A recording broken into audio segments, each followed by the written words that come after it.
Well, thank you to our wonderful musicians. Christ is risen. Oh, it's been quite a morning already here. Woke up this morning, everybody's ready. The Easter Bunny came last night. We have all these matching, coordinating Easter dresses. The Easter Bunny, though, brought a pair of matching pajamas for the 3-year-olds. So if you see them, they are in their pajamas and not the Easter morning dress.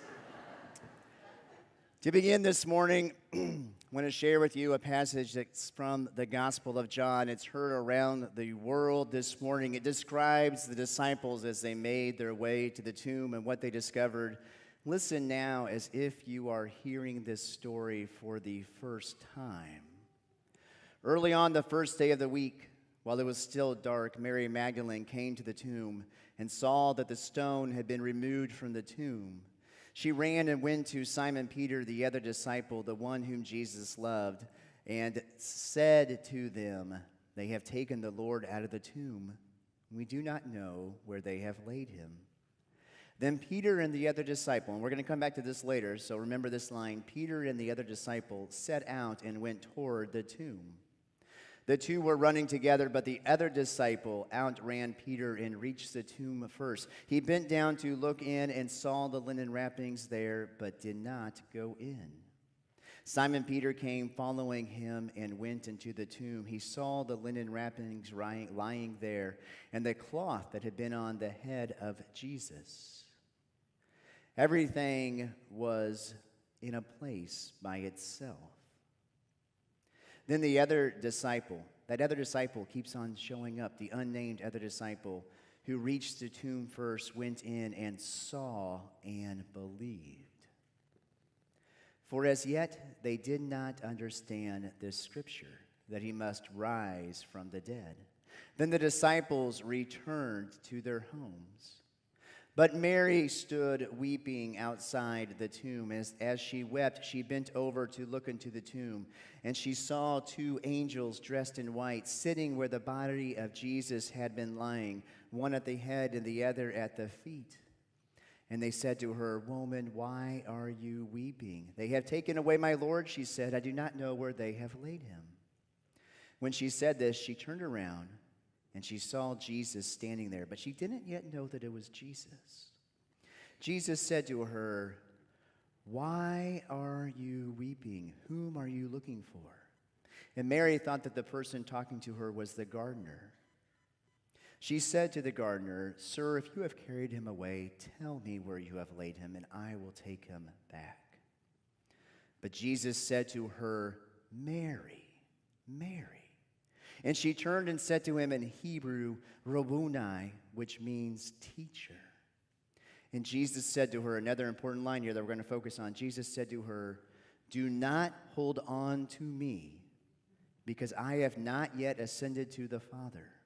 But go to my brothers and say to them, I am ascending to the Father and your Father, to my God and your God." Mary Magdalene went and announced to the disciples, "I have seen the Lord." And she told them what he had said, and she shared these things with them. This is a testimony of the people of God. So this morning, I want to share with you on this Easter morning 3 stories. Story number 1, it's a story about a man named Scott Carey. He's a middle-aged man. He's a protagonist in a novel called Elevation, and he lives in a small town in Maine with his cat. Now, one day, Scott begins to lose weight. The pounds drop, but nothing about him changes physically. So, when he steps on the scale, he weighs 240 pounds. When he steps on the scale with 20-pound weights in each hand, he weighs 240 pounds. So a week goes by, and Scott steps back on the scale, and now he weighs 220 pounds. And he grabs these 20-pound dumbbells in each hand, and he steps on the scale, and he weighs 220 pounds.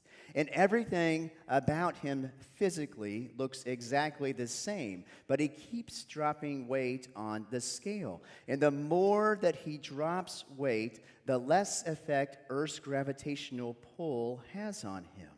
So he's in this small town, and it's fall. It's the Thanksgiving season, and there's the annual town turkey 5K trot, right? Some of you have suffered through these before. And he decides that he's going to enter the race. And he looks, remember, like he weighs 240 pounds. And so they have in the town a local marathon runner, the one who has competed in the marathons like Boston and other such prestigious events. Then he makes a wager with this runner that he can beat her at the finish line. And she thinks it's a sure deal. And so they start off, and then he's running, but he is so light. It is almost as if he is floating. And the whole town cannot believe what they are seeing. And he crosses the finish line, and he wins first place, and none of it makes sense.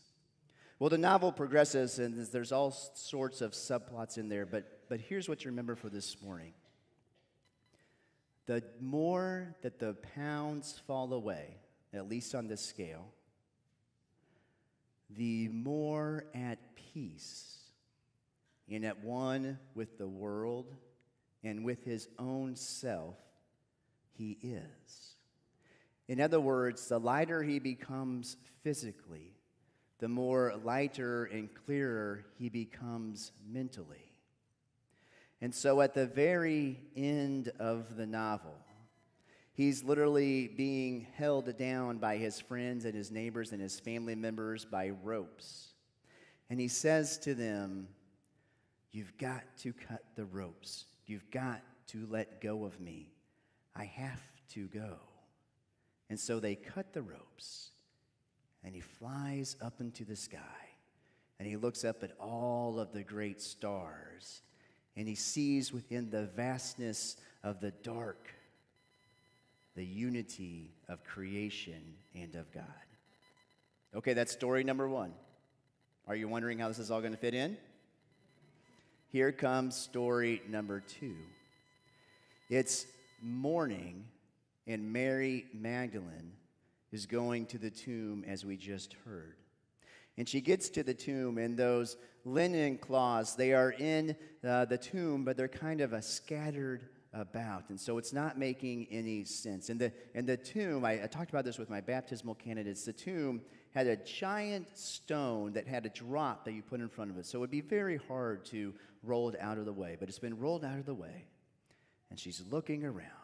And she's trying to make sense of it all. She sees that it's empty. She runs back to Peter and the other unnamed disciple. And they come back. And they have this conversation with the angels and the gardener. And Jesus says to her, "Do not hold on to me." Now think about this for just a moment. Here is Mary Magdalene, the other disciples, and the unnamed disciple. And they have spent the last 3 years listening to the preaching and teaching of Jesus. They have given up their careers, their livelihoods, their families. They thought this huge movement was going to take place. They thought that the world was going to be changed. They dropped everything. They blew up their lives to follow Jesus. He was crucified, and now they find him again. And Jesus says to Mary, "Do not hold on to me." Now, if I was Mary, those are not the words I would want to hear, right? We thought the movement was dead, but it's alive, and so we're going to bring Jesus back. But Jesus says, "Do not hold on to me." So why does Jesus say this? Here's what I think. I think that when Mary Magdalene wanted to hold on to Jesus, Jesus knew that she had to let go. Because Easter can't change what has happened, right? Jesus was dead and Jesus was crucified, and that can't be changed. There are times in our life, and we all journey through it, when life does not work out the way we would want or plan or envision. We have a goal in our mind, a path in our mind, and all of a sudden it takes a twist and a turn that we weren't expecting. Maybe it's health, maybe it's careers, maybe it's loved ones, maybe it's death, maybe it's sickness, maybe it's job, maybe it's college, relationships, whatever it may be. It takes a turn and it changes. And we can't go back and undo the past. But here's what we can do. Jesus says, Mary Magdalene, don't hold on to me, but go and tell others what you have seen. Mary Magdalene, don't hold on to me, because I already have a hold of you. Mary Magdalene, don't hold on to me. I was crucified, but death never has the final word. And so Mary Magdalene runs from the tomb and she says to others, she does not say, I saw Jesus and he wouldn't let me hold on to him. She does not say, he is alive, but he's left us. Rather, she says, I have seen the Lord. And she knows that even though things have not go as planned, it's going to be okay because there is Jesus. Death never has the final word. Christ has risen. All right, a little slow on the uptake there. All right, here we go. Story number 3. Story number 3 is a story about you. And me. And us. You ready for this, Andy? All right.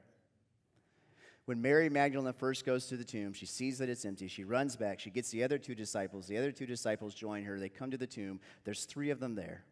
There's Mary Magdalene, there's Simon, Peter, and then there is the unnamed disciple. The unnamed disciple, it is said, believes.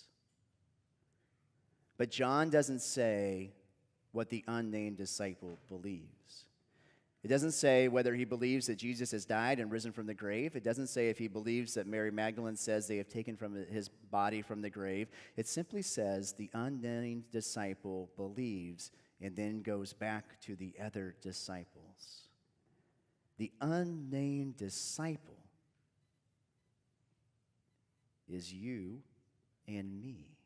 Scholars believe, interpreters of the text believe, that the unnamed disciple is unnamed precisely because we are supposed to insert our lives, our minds, our souls, and our bodies into that story. And then how you respond is up to you. So you see, faith can't be forced upon you. Jesus doesn't say, you have to believe this. Go and tell everybody what you've seen. Jesus says, Mary. He calls Mary by name. And so now if you are the unnamed disciple, picture this in your mind. If you are the unnamed disciple and you are standing there and you have seen the risen Christ, what do you do? Do you believe? Do you share the good news? Do you say that you have seen the risen Lord? Or do you walk back quietly and say nothing? You get to choose. But here's what I believe. I believe that when Jesus was resurrected from the grave, there was a moment of epiphany, an Easter morning moment when the 3 disciples, Mary Magdalene, the unnamed disciple, and Simon Peter, when they saw Jesus and they had an Easter moment. And here's what I think. I think every one of us in this room, if we want to, can have an Easter moment. Anytime in your life where you feel like there is something greater than you that has moved you or moved within you or changed the outcome or been with you through hard times or stood by your side when those paths and turns didn't play out the way that you expected, that is the Easter moment. That is Jesus. That is when you can say in your mind, ready? Christ is risen. He is risen So this morning, if you're looking for the message of the Resurrection Sunday, if you're looking to see where Jesus is in your life, if you're looking for confirmation, for affirmation that the risen Christ is alive, then know that in your heart and in your soul, when you see something greater than yourself, when you feel that nudge that comes from inside, you can say to yourself, this is Easter morning and Christ is risen. Thanks be to God, and through Christ we say together, amen.